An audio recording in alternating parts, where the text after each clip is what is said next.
Tutaj prawdopodobnie są bulwy, bo taki wybrzuszony jest ten worek. No i zobaczymy, jakie plony będą w tym roku. Dzień dobry, witam bardzo serdecznie na moich uprawach. Dzisiaj zapraszam Was na wykopki batatów, które z powodzeniem uprawiam w torbach. Powiem też pokrótce, jak je uprawiać, by mieć obfite plony. Jest to roślina wybitnie kochająca ciepło i nie ma nic wspólnego ze zwykłymi ziemniakami. No może oprócz faktu, że to jest też roślina okopowa i plonem te bulwy korzeniowe są, które znajdują się pod ziemią. Myślę, że dlatego tak dobrze rośnie w tych torbach, ponieważ właśnie kocha to ciepło, a te torby są czarne, więc jeszcze bardziej to ciepło przyciągają, nagrzewają się i trzymają ciepło w strefie korzeniowej roślin. Jest to roślina pnąca, tworząca piękne, dekoracyjne pędy. Teraz Wam pokrótce tylko powiem, jak je uprawiałam, bo wiem, że tu jest wiele osób nowych, może są ciekawe właśnie, jak pozyskać sadzonki, kiedy to robić. Więc sadzonki na przełomie lutego i marca już robiłam. Tak trzeba liczyć 60-90 dni przed posadzeniem już do ogrodu, do miejsca docelowego. Robimy sadzonki z bulwy kupionej w markecie. Rozmnażamy je wegetatywnie. Z jednej bulwy można mieć mnóstwo sadzonek.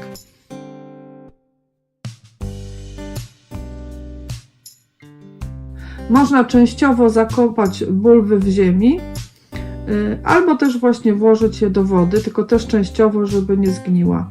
No i to właśnie pobudzi rozwój pędów tych bocznych. Ogólnie bataty potrzebują bardzo dużo wilgoci. Można to powiedzieć, że są pijaki i żarłoki.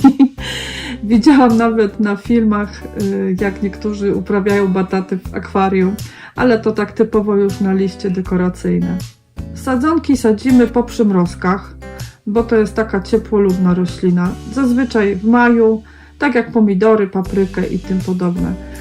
Ziemia do sadzenia najlepiej, żeby była taka luźna, sypka, wilgotna, bo one bardzo lubią wilgoć, jak mówiłam. Najlepiej, słuchajcie, dać im dużo kompostu, jakiś obornik. To naprawdę są żarłoczki. W czasie sezonu też dobrze jest zadbać o dokarmianie, zwłaszcza żeby był potas i fosfor dostępny, bo wtedy właśnie lepiej się te korzenie rozwijają, mniej azotu potrzebują. Ja w sezonie zasilałam gnojówkami z żwokostu, czy też taką gnojowicą, czyli takim rozpuszczonym i przefermentowanym obornikiem, najlepiej końskim albo krowim, bo one właśnie mniej azotu niż kurzy na przykład zawierają. Powiem Wam, że podobnie je dokarmiałam jak pomidory.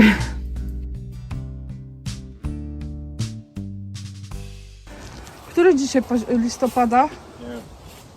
Nie. Jest 10, nie? Dzień dobry, witam wszystkich na moich uprawach. Dzisiaj będą wykopki batatów. W tym roku udało mi się przed przymrozkami zdążyć, ale i tak jest, słuchajcie, 10 listopada. Już te pędy obumarły, więc ja je usunę, żeby łatwiej było wydobywać zawartość tych reklamówek. Tu już mam przygotowaną folię, zaraz je tam wyłożymy. Jestem bardzo ciekawa, czy będą plony podobne jak w zeszłym roku. Bataty najlepiej zbierać tuż przed spodziewanymi przymrozkami. Ja tak przynajmniej zbieram. Dlaczego? Ponieważ wtedy są słodsze. Pod wpływem właśnie zimnych temperatur wzrasta w warzywach poziom węglowodanów, ponieważ właśnie to gromadzenie cukru w bulwach to jest to ochrona rośliny przed chłodem. Tak samo z marchewką jest, dlatego właśnie marchew jest słodsza, kiedy wybieramy ją po pierwszych przymrozkach. Bulwy batatów też będą wtedy takie grubsze, bardziej wyrośnięte, bo on właśnie wtedy magazynuje sobie ten pokarm. Chodzi coś.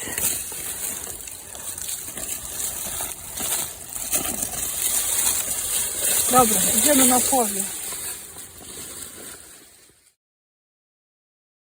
Tutaj prawdopodobnie są bulwy, bo taki wybrzuszony jest ten worek. No i zobaczymy, jakie plony będą w tym roku. O ja, mnóstwo tego widzę.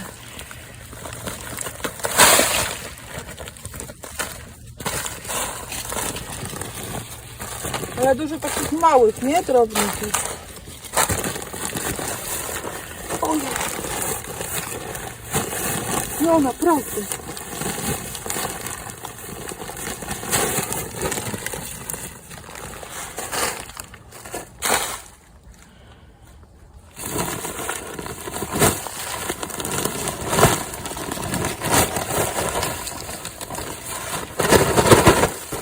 I worek jeszcze dobry. Może się zastanawiacie, czy w ogóle warto uprawiać słodkie ziemniaki. Zapewniam Was, że warto. I o ile przy orzeszkach miałam mieszane uczucie co do plonów i opłacalności, tak tutaj jestem przekonana, że warto. Plony są też obfite i zadowalające. No fajne plony, nie? Jak na reklamówkę. Mhm. Może ja za dużo też tych sadzonek wsadziłam, bo nie miały gdzie te korzenie tam rozwijać.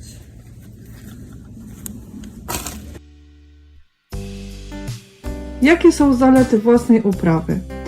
Słuchajcie, przede wszystkim smak uprawianych batatów przez siebie jest zupełnie inny niż kupionych w sklepie.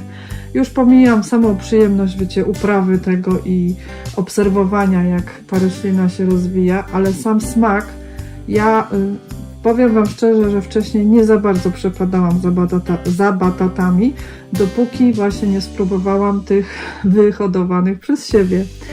Smak jest bardzo, bardzo inny, oczywiście na korzyść tych uprawianych. Są takie słodkie, aromatyczne. No, najczęściej zapiekam je w piekarniku z przyprawami, albo też lubimy zupę batatową, którą się robi podobnie jak dyniową. No i naprawdę jest ogromna różnica w smaku. Fajne kształty. Ale też są bardzo łatwe w uprawie. W ogóle nie chorują, przynajmniej te uprawiane przeze mnie. Nie zauważyłam też żadnych szkodników, tak jak na przykład my mamy przy zwykłych ziemniakach stonkę ziemniaczaną, która uprzykrza uprawę. Tak tutaj nic nie zauważyłam, co by tam podjadało. A to, że jeszcze uprawiane były w workach, no to drutowce, krety, nornice nie miały dostępu do nich. Nie chorują na żadną zarazę, tak jak zwykłe ziemniaki, także naprawdę nie ma takiego problemu jak ze zwykłymi ziemniakami. Są też bardzo zdrowe, można je nawet spożywać na surowo, dlatego że nie zawierają solaniny, tak jak właśnie zwykły ziemniak, którego na surowo nie polecam. Mają niski indeks glikemiczny, dużo beta-karotenu, ten właśnie pomarańczowy kolor o tym świadczy. No i właśnie ten beta-karoten później w naszym organizmie zamienia się w witaminę A. Dobra, trzecie.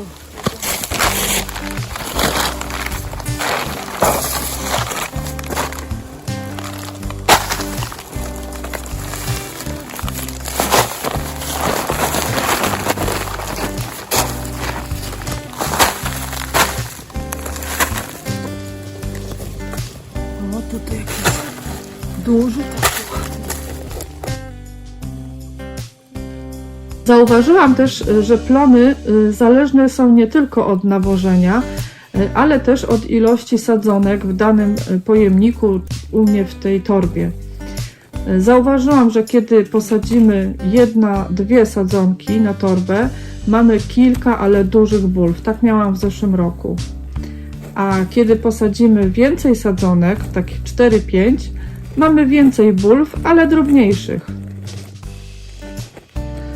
No i sami właśnie w ten sposób możemy regulować sobie, czy wolimy większe, a mniej, czy więcej, a drobniejsze.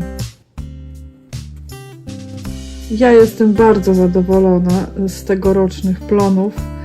No a przede wszystkim ten smak, ja Wam powiem, to jest bez porównania właśnie do takich kupnych batatów.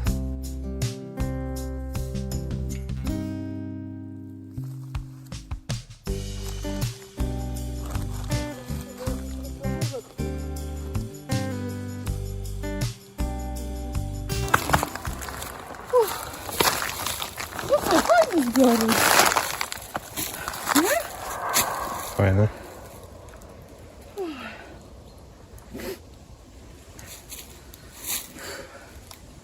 Dobra, kończę.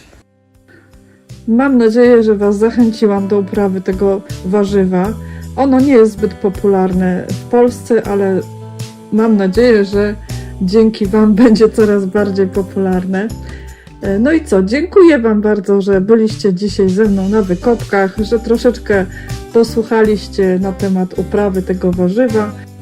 Do zobaczenia, kochani, do widzenia, do następnego odcinka. Pa, pa!